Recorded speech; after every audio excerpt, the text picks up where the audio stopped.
Okay, you're given another set of questions. I think there's five. Yep.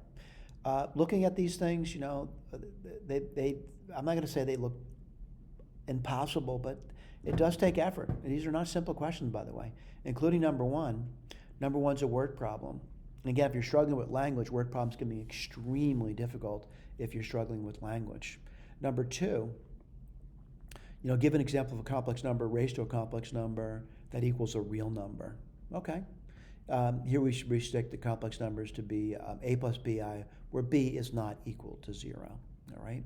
The goat grazing problem, this is a super famous problem, by the way. All right. It's a remarkably tough problem, by the way. However, I will say there's an interesting backstory to it. You may want to take a look at that. But anyway, they're asking you to do certain things, use a computer algebra system and software R, and I'll go through that as well. All right. Show that the sine of 20 degrees is rational. Again, there's a variety of ways of doing it, but I certainly will present one way of doing it. You may have a better way of doing it. Number five looks tough, by the way. All right. What am I seeing over here? N equals 1 to 2016, and I'm seeing this sum thing over here, ratio. It's really difficult looking. All right. It says if the value of the sum is a over b, where a and b are co-prime, positive integers, find a plus b. Wow. That's number five, by the way. Oh, by the way, there's some footnotes over here. You may want to take a look through that. All right. So again, number one, I provide a video. In the blue area, I provide a little bit of work for you. All right. Number two, video, a little bit of work for you. Number three, the goat grazing problem. I'm going to go through using a computer algebra system to actually solve the equation, by the way. All right. Again, you may be interested in reading about the backstory to this over here. Go to town. It's an interesting story. Again, I read a lot of different things, and since I can't remember what I've read, I have a local memory, by the way, but not long term. I do remember reading the story. I just don't remember what this guy did, by the way, but I do remember he did solve this. All right.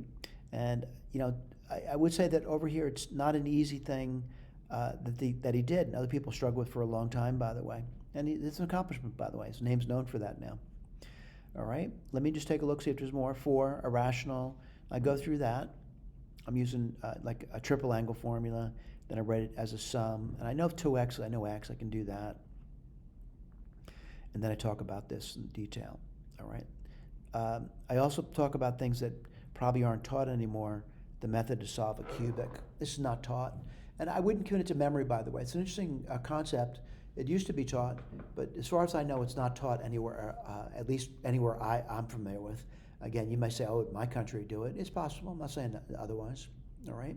So anyway, number 5. I think it's probably the most interesting question in the set, but I go through it.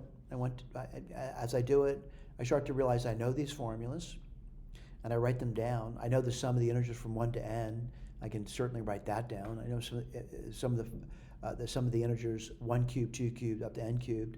That's pretty easy to do. I know how to manipulate this thing. And then I know about partial fractions. It's nice to know things to be able to do things, by the way. And that was not a bad problem, by the way. And that's it. Thank you.